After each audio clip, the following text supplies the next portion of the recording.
One thing that I have realized from years of scouring through DC animated series is that the timeline is far from linear. This means loads of time jumps, random events, and surprising twists that catch the viewers unaware unless they are well versed with the entire lore, complete with comic book follow-ups. It is like having all the pieces of the puzzle, but you have to put together some of them, and today, I am going to take you through exactly one such instance, the bridge between what happened in Justice League Unlimited and Batman Beyond.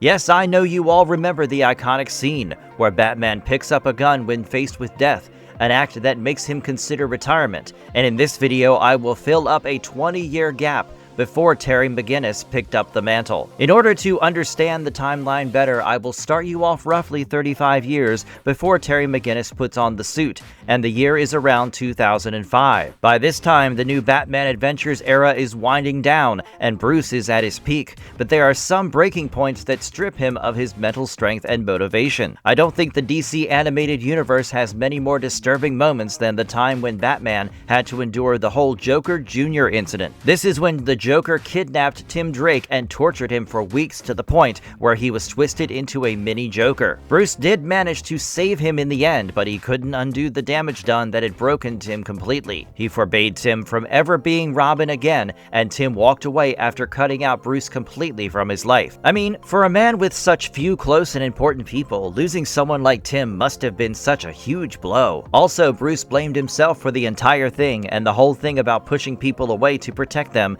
became a part of his personality. Well, at least he still had people like Dick Grayson and Gordon around him, but even that comfort was going to be snatched away soon enough. I don't think anything breaks a man like guilt and remorse, and Bruce Wayne was dying a slow death long before his heart trouble or the moment he picked up a gun, which I will come to later in this video. Many of those who watched Batman Beyond often wondered, where is Nightwing in the series, and why is Dick Grayson completely absent? Well, the show might have never given a straight answer, but the 2013 digital-first comic series Batman Beyond 2.0, written by Kyle Higgins, dropped the bomb that we weren't prepared for. I would even go so far ahead as to say that this particular event actually ruined the character of Bruce Wayne for a lot of the fans. This is a flashback event that dates back to 2009, which is about a year before the big Apocalypse event, and it is revealed that when Dick was away, quite possibly in Bloodhaven, Bruce Wayne and Barbara Gordon engaged in a sexual relationship. If you are disturbed already, hold your thoughts because it actually gets worse. Barbara gets pregnant. She tells Bruce about this, but there is a cruel twist of fate where she gets caught up in a street fight while attempting to save a hostage, and she has a miscarriage. When Dick Grayson returns, he is distraught after finding out about everything. I cannot really imagine the horror of finding out that his father figure and mentor slept with his ex-girlfriend, and I fully understand the sequence where he beats Bruce to a pulp before leaving Gotham. Now you know why Nightwing was completely gone in the animated series. And for Bruce, he lost someone who was like a son for him. Also, Barbara has distanced herself and buried herself in her work as the new police commissioner, and here we have a broken superhero who has barely enough gas left in the tank to function as a normal human. Ask me and I will tell you all about how solitude gets to you. Ah well, too personal, bunk it. Then comes yet another event, and Bruce Wayne gets another shocker as shown in the episode Out of the Past, where Talia al Ghul helps Bruce defeat her father, and Ra's is mortally wounded. But it is revealed that Ra's al Ghul uses the Lazarus Pit technology to body snatch his own daughter. The Talia that Bruce interacts with during these years is actually Ra's al Ghul, and this betrayal seals the deal for Bruce Wayne as he loses every touch of human affection. Without a love interest or a family, he starts to lose his sense of normalcy, and even the Justice League drifts away when the members see Batman becoming increasingly violent and unstable. When I have the worst emotional phases of my life, my work also suffers, and Bruce Wayne might be mighty and everything, but even he is a mortal man at the end of the day. The emotional turmoil led to a major business mistake as well. This is the late 2010s and Bruce is in his mid-50s. He loses a boardroom war and a shark named Derek Powers makes his way into the company as a merger takes place. Wayne Powers is born and Bruce is too tired and cynical to fight back, and he just settles for a seat in the board even after losing control of his family legacy. Now, the thing that intrigues me the most is how the government is constantly watching Bruce Wayne, even as he goes on a downward spiral. And when I say the government, I mean Amanda Waller. She realizes that Batman is aging and the world needs a Batman in his prime. At around 2023, she launches Project Batman Beyond, where she obtains Bruce's DNA and secretly overwrites the reproductive material of a Gotham man named Warren McGinnis during a medical procedure. Thus, when Terry McGinnis is born in 2023, he is biologically Bruce Wayne's son. I know Amanda Waller can be a ruthless woman when it comes to achieving her goals, but even she stretches it a bit too far when she hires the Phantasm, an old flame of Bruce Wayne, to kill the parents of Terry McGinnis, so that even he has the same trauma, leading him to the whole Batman arc. Fortunately, Phantasm refused to be a part of this, and the project was scrapped, and Terry grew up unaware just like Bruce, even though the seeds for the future of Batman were already planted. Now, let me head back to 2019, when the event that I can best explain as the tipping point for Bruce Wayne to retire takes place. He works with a high-tech exoskeleton suit, the prototype Batman Beyond suit, in order to compensate for his failing heart and knees, and then comes the mission that changes it all. He goes to rescue a kidnapped Harris, Bunny Vreeland, and he encounters a couple of generic thugs. These are no Bane or Darkseid level threats, but it goes haywire when Bruce has a heart attack in the middle of the fight. He is nearly beaten to death, and in a desperate moment while fearing for his life, Bruce grabs a gun from the floor and aims it straight at one of the men. He doesn't even pull the trigger, but the very act morally decimates him. You can imagine how the man must have felt doing the same thing that he always stood against,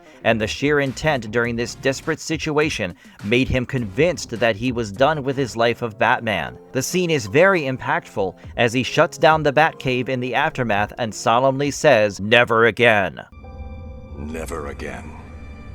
But what really happens in this time of roughly 20 years, when Bruce Wayne hangs up his boots and Terry gets in the crime-fighting business? Well, I think the first major event that rattles Bruce during his years of solitude is the death of Alfred. The trusted butler was always the life of Wayne Manor, and his death meant that a part of Bruce died with him. There was nobody left to be a guardian for the broken superhero, nobody to force him to eat and attend business and charity events. Bruce stopped maintaining the mansion and he just existed at this point, with no real motivation or intent. His only friend during this time was a rescued fighting dog named Ace, and just like Bruce, the dog hated the world and could not trust anyone except him. I can imagine this dog being the broken companion to a broken man, and I don't know if I have ever painted a more sorry picture of the Dark Knight. If you are wondering what happened to the Justice League while Bruce gave up on life, the team became scattered and insignificant. Superman was probably the only one who kept going, but even he became increasingly detached. I guess he tried to reach out to Bruce and the latter avoided him entirely,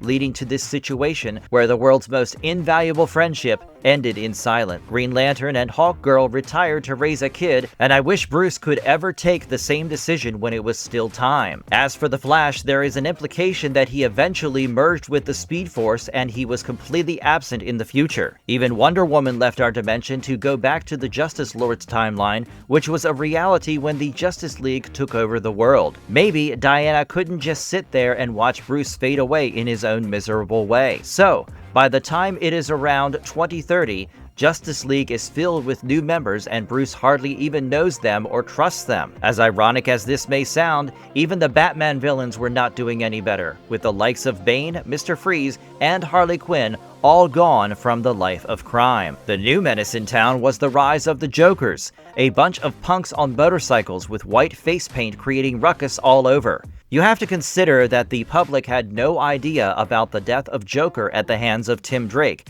and for the youth of the New World, he was just a symbol of chaos. A cult of followers had developed, and I believe it pained Bruce to no end to see the youth wear the face of the man who impacted his life so terribly. But, of course, he did nothing because he had given up, and all his earlier optimism and enthusiasm were gone by now. By 2039, Bruce Wayne was just waiting for death, and he had pushed everyone away who could probably have a chance at humanizing him in the slightest. No, Ace does not cut it for me, and the loyal canine was hardly enough in his hours of agonizing solitude. Then comes the whole Terry McGinnis story arc, where the young boy with the spirit of Bruce Wayne in his prime dares to fight the corruption and crime. A chance encounter is all it takes for Terry to be acquainted with Bruce, and it doesn't take long before Terry steals the Batman suit and proceeds to fight crime his way. Bruce doesn't like the idea initially, but eventually he is convinced that Terry is worthy enough to carry the mantle of Batman. For many of you, Batman Beyond might be a rather unconventional take on the whole Batman lore,